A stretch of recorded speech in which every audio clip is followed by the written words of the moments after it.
10 ఏళ్లలో కనీసం ₹1,00,000 రుణమాఫీ కూడా చేయని బీఆర్ఎస్ కి రైతు గురించి మాట్లాడే హక్కు లేదన్నారు మంత్రి తుమ్మల నాగేశ్వరరావు. అధికారంలోకి వచ్చి 3 నెలల్లోనే రైతులకి 2 లక్షల లోపు రుణమాఫీ చేసిన ఘనత కాంగ్రెస్ కి దక్కుతుందని అన్నారు. చౌకబారు విమర్శలు చేస్తున్న కేటీఆర్ ని ప్రజలు చీదరించుకుంటున్నారన్నారు. తన మాటలను వక్రీకరించి తప్పుడు ప్రచారం చేస్తే ఊరుకోమని బీజేపీ నేతలపై మంత్రి సురేఖ మండిపడ్డారు.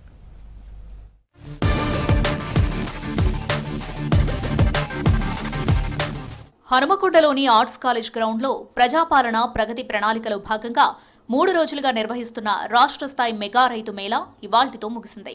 ఈ రైతు వారోత్సవాల్లో రాష్ట్ర వ్యవసాయ శాఖ మంత్రి తుమ్మల నాగేశ్వరరావు, రాష్ట్ర అటవీ పర్యావరణ దేవాదాయ శాఖ మంత్రి కొండా సురేఖ హాజరయ్యారు.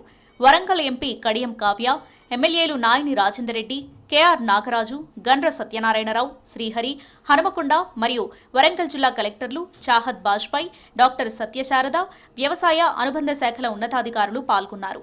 ఈ సందర్భంగా ఏర్పాటు చేసిన స్టాల్స్ ను మంత్రులు సందర్శించారు.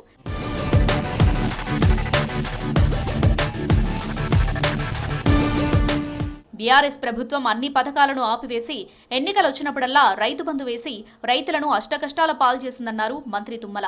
రుణమాఫీలో దేశంలోనే తెలంగాణ నెంబర్ 1గా నిలిచిందన్నారు.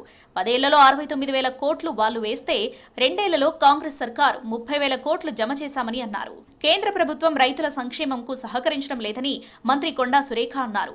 జై శ్రీరామ్ అంటే పథకాలొస్తాయని మాట్లాడిన మాటలను వక్రీకరించారని, మేము హిందువులమే, రాముడిని అందరినీ పూజిస్తామని, ఇంటి నుండి బయటకొచ్చేటప్పుడు దేవుడికి దండం పెట్టుకుని నేను బొట్టు పెట్టుకునే వస్తానని సురేఖ అన్నారు. 10 సంవత్సరాల్లో ₹1,00,000 మాఫీ చేయలేక రైతుల మీద 12,000 కోట్లు మళ్లీ వడ్డీ భారాన్ని మోపితే రైతులు మిమ్మల్ని చేదరించుకొని చీగొట్టి బయటికి పంపిస్తే మళ్లీ తగుదనమ్మా అని చెప్పి రైతుల కష్టాలను కూడా ఓట్లుగా మార్చుకొని మళ్లీ అధికారం రావాలనుకునేటటువంటి మీరన్న మాటలే. మీరు నిన్న ఆ వేదిక మీద నుంచి మాట్లాడినటువంటి చౌకబారు మాట్లాడబుద్ధి కావట్లేదు. రుణమాఫీలో మీరే బట్టే బాసుగాళ్ళు. ఏ ఒక్క రైతు కూడా ₹1,00,000 సరైన సమయంలో రుణమాఫీ చేయలేదు. రోజు మరి తెలంగాణను చిన్న చూపు చూస్తున్నప్పుడు తప్పకుండా మేము కామెంట్ చేస్తాము. ఆ కామెంట్ ను మీరు మరి రిసీవ్ చేసుకోగలిగితే చేసుకోండి, లేకపోతే నోరు మూసుకొని కూర్చోండి. కానీ తప్పుడు ప్రచారం చేస్తే మాత్రం బాగుండదని చెప్పి ఈ వేదిక మీద నుంచి వాళ్ళని హెచ్చరిస్తూ, రైతులకు కాంగ్రెస్ ప్రభుత్వమే అండగా ఉంటుందని, బీఆర్ఎస్ రైతులను రెచ్చగొట్టడమే తప్ప చేసిందేమీ లేదని విమర్శించారు ఎమ్మెల్యేలు నాయని రాజేందర్ రెడ్డి, కేఆర్ నాగరాజు, శ్రీహరి. ప్రజాపాలనలో అందరికీ పథకాలు అందుతున్నాయన్నారు ఎంపీ కడియం కావ్య.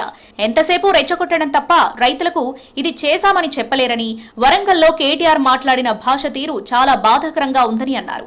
కాళేశ్వరంకు గుండకాయ లాంటి మేడిగడ్డ బ్యారేజ్ నాసిరకం పనులతో 3 పిల్లర్లు కూలడంతో 3 ఏళ్లుగా హడావుడి పడిందని అన్నారు.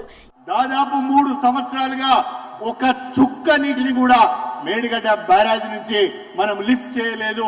మేడిగడ్డ బ్యారేజ్ నుంచి గోదావరి నీళ్లను పైకి తీసుకురాలేదు. కాకపోతే ఎల్లంపల్లి బ్యారేజ్ నుంచి మాత్రమే మనం గోదావరి నీళ్లు వాడుకుంటున్నాము. ఏ మేడిగడ్డ బ్యారేజ్ అయితే గుండెకాయ అని మనం కాళేశ్వరం చెప్పుకుంటున్నామో ఆ మేడిగడ్డనే ఇవాళ పనికి రాకుండా పోయింది.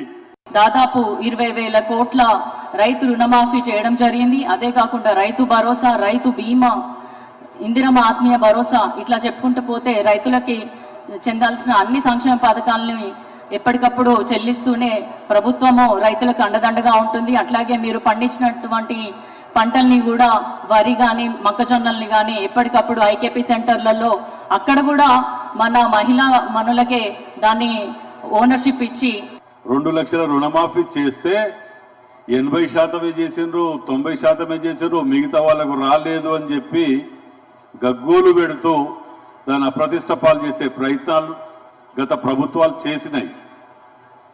సన్న బియ్యం ఎన్నడన్నా పేదవాడు తింటాడు అని అనుకున్నారా? ఆలోచన కూడా వచ్చిందా? కనీసం ఇలాంటి కార్యక్రమాలు చేస్తూ ఉంటే ఎక్కడ సందు దొరుకుతుందా, రైతులను రెచ్చగొడదామా, రైతుల ఆత్మహత్యల కారణం అవుదామా అనే ఆలోచనే తప్ప. వచ్చిన కేటీఆర్ గారు మరి ఈ తెలంగాణ గడ్డ పోరుగడ్డ, మరి పోరుగడ్డనే కాదు రాణి రుద్రమాదేవి లాంటి వాళ్ళు, మరి భద్రకాళి తల్లి అసలు ప్రాంతం ఇది.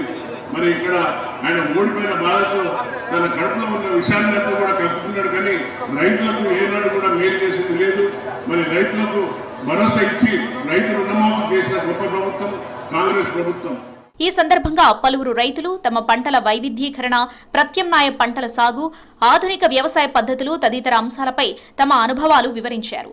కాలంతో పాటు వ్యవసాయంలో ఆధునిక పద్ధతులు పాటిస్తూనే ఆర్గానిక్ సాగు వైపు మొగ్గు చూపాలని, ఆయిల్ ఫామ్ లాభసాటిగా ఉంటుందని తెలిపారు.